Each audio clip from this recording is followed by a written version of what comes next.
MrBeast's reputation is now in shambles, and it's all due to one man in particular, Dogpack404, aka Dawson, a former employee of MrBeast. After uploading 3 videos about the situation myself, and with thousands of videos on YouTube discussing this controversy, I'm sure you're well aware of the Chris Tyson allegations, as well as Dawson's first video. In that video, Dawson alleged that MrBeast hosted multiple illegal lotteries and lied to his fans. This video has garnered over 10 million views and caught the attention of MrBeast himself, leading to not 1, but 2 cease and desists being sent to Dawson. Although, Dawson has remained unfazed by these cease and desists and has publicly responded with memes. So, MrBeast's legal team did send me a cease and desist, and here's my official response to that. But honestly, it takes a lot of confidence to stand up to MrBeast, and that's something we can all respect. Shortly after Dawson received the cease and desists, and shortly after one of MrBeast's employees named Chucky tried to debunk Dawson's video on Twitter, Dawson tweeted that he had uncovered more information about MrBeast and was making a part 2 that would be even more damaging to MrBeast's career than part 1, which leads us to today. As of now, Dawson has uploaded a total of 2 videos exposing MrBeast. The original one has over 10 million views, and the newest one has received more than 7 million views in under 24 hours at the time this video was recorded. This is the video we will be examining today, and it looks like it could be the nail in the coffin for MrBeast. Dawson started by explaining that in the 100 boys versus 100 girls video, MrBeast's team allegedly deprived the girls of sleep, starved them, and did much worse. Dawson proved this by showing DMs from his last video, which explained how the MrBeast crew allegedly made them feel uncomfortable. He didn't go into more detail because he is still investigating, but after presenting that first allegation, Dawson began an interview with Jake Weddle, a former MrBeast employee and contestant. Jake revealed many allegations that don't look so good for MrBeast, like his alleged fake philanthropy. MrBeast is well known for his philanthropic achievements. If you look at his YouTube channel, you'll see videos where he builds houses for struggling communities or wells for communities in Africa. Everyone can agree that that's a good thing. The problem lies in MrBeast's intentions. Jake explained in the interview that Jimmy was allegedly doing it all to promote his image. Do you think Jimmy really enjoys doing good and helping people? I think Jimmy wants to be the best YouTuber. I think he is laser focused on one goal. And I think whatever he has to do to achieve that goal, he'll do. And I think it was the smartest decision for him that he calculated, because he's very good with numbers.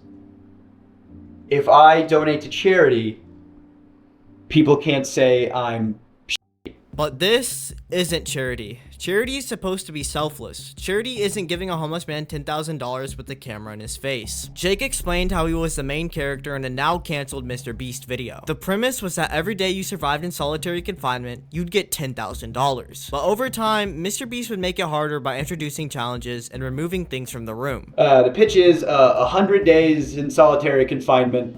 But don't worry, like, you only have to last like 30. We have like a video. They're pitching it like at first it's gonna be like a luxury vacation. You're gonna have like a hot tub and an ice cream machine. Jake did not know what he was getting into. I get there, and at first it's fine.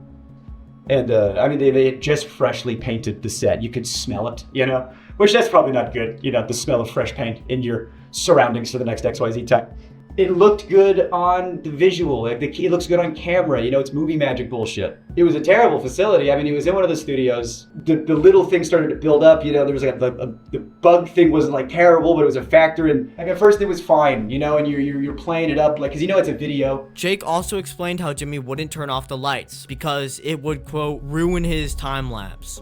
And it got to a point where like they weren't turning the lights off. You know, I asked them. I said, can we like have like nighttime hours? And they said no, because it would f up the time-lapse shots. But with the constant bright lights on, Jake described it as torture. He was basically forced to stay awake and couldn't fall asleep. The lights are on me all the time. I wasn't sleeping. I could not sleep. And I have insomnia problems now. But they might have started there. When Jake told his friends about it, he discovered that MrBeast was allegedly committing war crimes by not turning off the lights. And I go up to my friend, my good friend. And I go, they're not turning the lights off. He goes, what? That's a war crime. We're not allowed to do that to terrorists.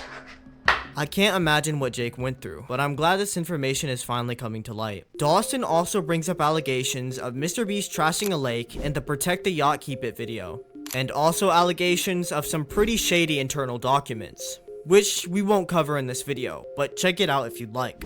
After the Chris Tyson situation, you might think that it would be the end of hearing about an alleged predator working for MrBeast, but unfortunately, it seems Chris wasn't the only one lurking around the company. Well, there was a known offender, registered offender, convicted offender on the registry and everything, who worked there. But that guy, from what I hear, I can't confirm or deny, from what I hear, he's on the registry for doing some not great stuff to some people. And they knew that. He's working at a channel that has people on and around and is targeted to people. And they covered up the fact that not only did he work there, but he was like the manager when it all started. This information is horrible. Jake alleges that not only was this person on the registry when he worked for MrBeast, but he was also the manager when it all started. He can even be seen in videos such as "I spent 24 hours straight in an insane asylum," where he was spotted wearing a mask to cover his identity. And you know that he knew, and but when I was there, they called him Delaware. It's like, why do you call him Delaware? I didn't know. Apparently they called him Delaware because he's not allowed to go back to Delaware. That's his nickname? Colloquially? Like, yeah, it's Delaware. Don't ask him why, The Just like the Chris Tyson situation, another question arises about whether Jimmy knew about this person all along. Well, I'll let Jake answer that question for you. And Jimmy knew about it? The likelihood that he didn't know is astronomically low. Dawson then shows a recorded phone call with another MrBeast employee talking about Delaware. Alright, I just noticed something that's actually like really strange that could actually like prove that Jimmy actually did know about Delaware, or at least that was his actual nickname, because if you go to 909 in the video, this is the only spot where he actually says Delaware, and my proof that he knows. I'm hungry. He's after my hungry. Don't touch Delaware's crackers. Don't touch Delaware's crackers. But then if you go to the same spot, 909, closed captioning. I'm hungry. He's after my hungry. Don't touch Delaware's crackers. Chandler doesn't. He says don't touch don't steal Chandler's crackers. He clearly says don't touch Delaware's crackers. As of now, that is the last allegation Jake and Dawson discussed in this interview. However, this isn't the last we'll hear from Dawson. He stated that he will be making a part 3 covering more allegations from the 100 Boys vs 100 Girls video. It's important to note that although Dawson is getting an insane amount of views from these videos, they are not monetized and are purely meant to educate people about the accusations. As it stands, MrBeast's reputation is already in shambles, and if part 2 was the nail in MrBeast's coffin, then part 3 would just be stomping on his grave. I think a lesson we can all learn from this situation is to not blindly trust everything we see and hear. Instead, do a little research into what's really going on yourself.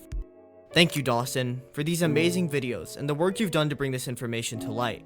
Remember, this is all alleged. I don't mean to accuse anyone of anything. I just wanted to educate people about this controversy. Tell me what you guys think in the comment section below.